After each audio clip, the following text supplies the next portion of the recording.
പാകിസ്ഥാന്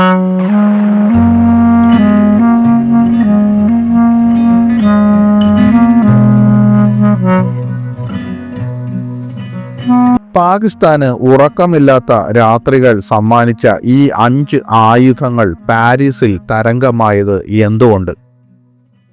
ലോകത്തിലെ ഏറ്റവും വലിയ എയ്റോസ്പേസ് പ്രദർശനമായ പാരീസ് എയർ ഷോയിൽ ഇന്ത്യയുടെ പ്രതിരോധ ശേഷിയിൽ ഒരു പുതിയ യുഗം പ്രദർശിപ്പിക്കുന്ന ഇന്ത്യൻ നിർമ്മിത ആയുധ സംവിധാനങ്ങൾ ആഗോള ശ്രദ്ധ ആകർഷിച്ചു.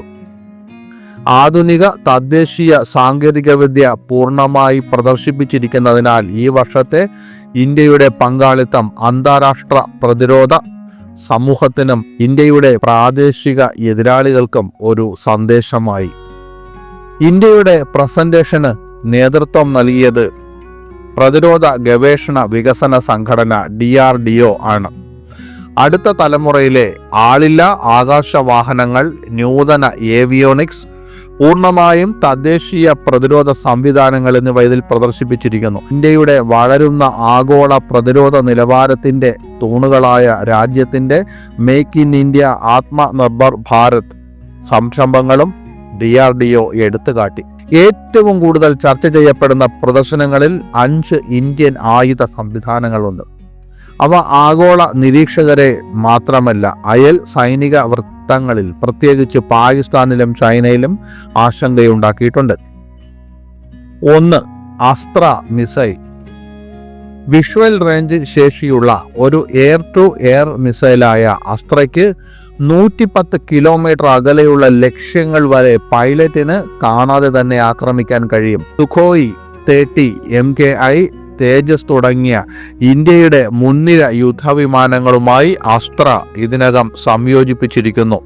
ഈ മിസൈൽ വ്യോമാക്രമണത്തിൽ ഇന്ത്യൻ സേനയ്ക്ക് നിർണായകമായ നേട്ടമാണ് നൽകുന്നത്. 2. Helena missile. ഹെലികോപ്റ്ററുകളിൽ നിന്ന് വിക്ഷേപിക്കാവുന്ന നാഗ് എന്ന മിസൈലിന്റെ ചുരുക്കപ്പേരാണ് ഹെലീന. 7 മുതൽ 8 കിലോമീറ്റർ വരെ സ്ട്രൈക്ക് റേഞ്ചുള്ള ഒരു പ്രിസിഷൻ ടാങ്ക് വിരുദ്ധ ഗൈഡഡ് മിസൈലാണ് ഹെലീന. ALH ധ്രുവ് ഹെലികോപ്റ്റർ പോലുള്ള പ്ലാറ്റ്ഫോമുകളിൽ നിന്നാണ് ഇത് വിക്ഷേപിക്കുന്നത്. ശത്രു ടാങ്കുകളുടെ മുകൾ ഭാഗത്തെയും കൂടുതൽ ദുർബലമായ ഭാഗങ്ങളെയും ലക്ഷ്യം വെച്ചിട്ടുള്ള ടോപ്പ് അറ്റാക്ക് മോഡിനായി ഇത് രൂപകൽപ്പന ചെയ്തിരിക്കുന്നു. വളരെ കൃത്യമായ കൃത്യതയ്ക്കായി ഒരു ഇമേജിംഗ് ഇൻഫ്രാറെഡ് സീക്കർ ഇതിൽ ഉൾപ്പെടുത്തിയിട്ടുണ്ട്. 3. തേജസ്. ഹിന്ദുസ്ഥാൻ എയറോനോട്ടിക്സ് ലിമിറ്റഡും DRDOയും സംയുക്തമായി വികസിപ്പിച്ചെടുത്ത തേജസ് ഒരു സൂപ്പർസോണിക് ഭാരം കുറഞ്ഞ മൾട്ടി റോൾ ഫൈറ്റർ ജെറ്റാണ്. സ്റ്റെൽത്ത് സവിശേഷതകൾ, ഗ്ലാസ് കോക്പിറ്റ്, നൂതന ഫ്ലൈ ബൈ വയർ ഏവിയോണിക്സ് എന്നിവ ഉപയോഗിച്ചാണ് ഇത് നിർമ്മിച്ചിരിക്കുന്നത്. ആധുനിക വ്യോമ പോരാട്ട ശേഷികളിലേക്കുള്ള ഇന്ത്യയുടെ കുതിപ്പിനെ തേജസ് പ്രതീകപ്പെടുത്തുന്നു. 4. സ്വാതി. 50 കിലോമീറ്റർ അകലെ നിന്ന് വരുന്ന പീരങ്കികൾ, റോക്കറ്റുകൾ, മോട്ടാർ വെടിവയ്പ്പുകൾ എന്നിവയുടെ ഉറവിടം കണ്ടെത്താനും കൃത്യമായി അത് കണ്ടെത്താനും കഴിവുള്ള ഒരു മൊബൈൽ റഡാർ സംവിധാനമാണ് സ്വാതി.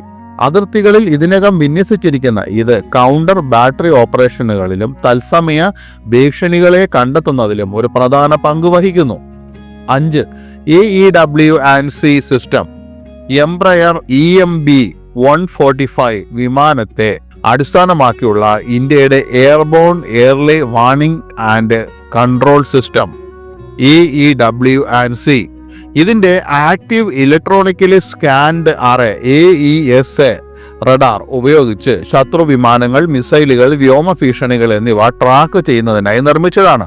ആകാശത്തു നിന്നുള്ള ദൗത്യങ്ങളും യുദ്ധക്കളത്തിലെ പ്രവർത്തനങ്ങളും ഏകോപിപ്പിക്കാൻ കഴിയുന്ന ഒരു കമാൻഡ് ആൻഡ് കൺട്രോൾ പങ്കും ഈ സിസ്റ്റം വഹിക്കുന്നു. ഇത്തവണത്തെ പാരീസ് എയർ ഷോ പോലൊരു ഇത്രയും വലിയൊരു അന്താരാഷ്ട്ര വേദിയിൽ ഇന്ത്യ ആദ്യമായി അതിന്റെ നൂതന പ്രതിരോധ ശേഷി പ്രദർശിപ്പിച്ചു. ജൂൺ 16 തിങ്കളാഴ്ച ആരംഭിച്ച പരിപാടി ഇന്ത്യയുടെ ആഗോള സൈനിക വ്യാപനത്തിലെ ഒരു നാഴികക്കല്ലായി ഇതിനകം തന്നെ കണക്കാക്കപ്പെട്ടു. DRDOയുടെ ഔദ്യോഗിക അപ്ഡേറ്റുകൾ പ്രകാരം പാരീസ് ഷോയിലെ ഇന്ത്യയുടെ സാന്നിധ്യം തന്ത്രപരമാണ്.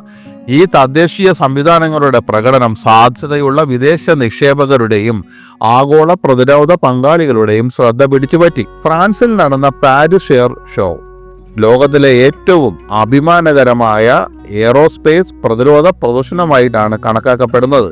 ഇന്ത്യയുടെ പങ്കാളിത്തം ആഗോള ശക്തികൾക്കിടയിൽ ഇന്ത്യയുടെ ശബ്ദം കൂടുതൽ ഉച്ചത്തിൽ കേൾക്കാൻ സാധിക്കുകയും പുതിയ പ്രതിരോധ സഹകരണങ്ങൾക്കും വിദേശ നിക്ഷേപങ്ങൾക്കും വഴിയൊരുക്കുകയും ചെയ്യും. ലോകവേദിയിൽ ഇന്ത്യ അതിൻ്റെ സ്ഥാനം ഉറപ്പിക്കുമ്പോൾ തദ്ദേശീയമായി രൂപകൽപ്പന ചെയ്ത് വികസിപ്പിച്ച് നിർമ്മിച്ച ഈ ആയുധങ്ങൾ ഒരു രാഷ്ട്രം സ്വന്തം രീതിയിൽ പ്രതിരോധ സ്വാശ്രയത്വത്തിലേക്ക് ചുവടുകൾ മാറ്റി എഴുതുന്നതിനെ പ്രതിഫലിപ്പിക്കുകയാണ്.